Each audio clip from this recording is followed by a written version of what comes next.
समस्त मैथिल के हमर प्रणाम। महादेवा गीत गाबि रहल छी। रूसी चलाले गौरी तेजी महेशा, रूसी चलाले गौरी तेजी महेशा, गरदायका तिका गोदा गणेशा, रूसी चलाली गौरी तेजी महेशा,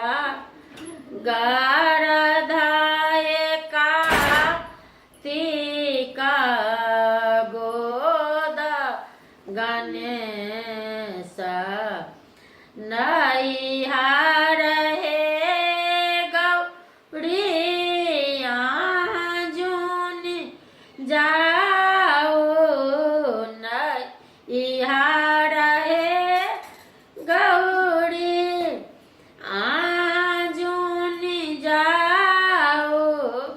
त्रिशूला बघाम त्रिशूला बघाम बेची बड़ूखा,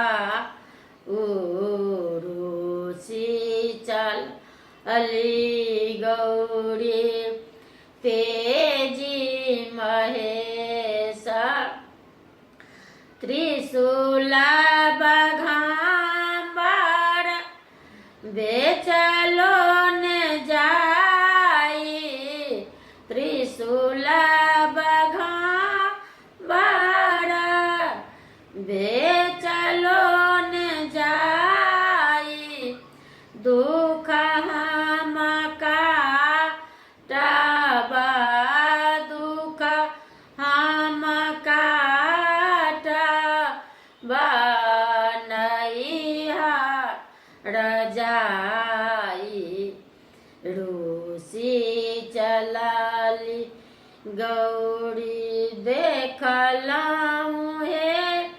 गौरी नैहर तोरा, देखलऊँ हे गौरी नैहर तोरा, सबहक पहिरन फल काल डोरा, रूसी चलाली गौरी जुनी कटूसी नैहर मोरा, जुनी कटूसी नैहर मोरा, नांगट सांभला नांगट सांभला फल काल डोरा, रूसी चलाली गौरी तेजी महेशा, गरदायका तिका गोदा गणेशा, रूसी चलाली गौरी 10 5 सखी शिवा लेलनी बजाई, 10 5 सखी शिवा ले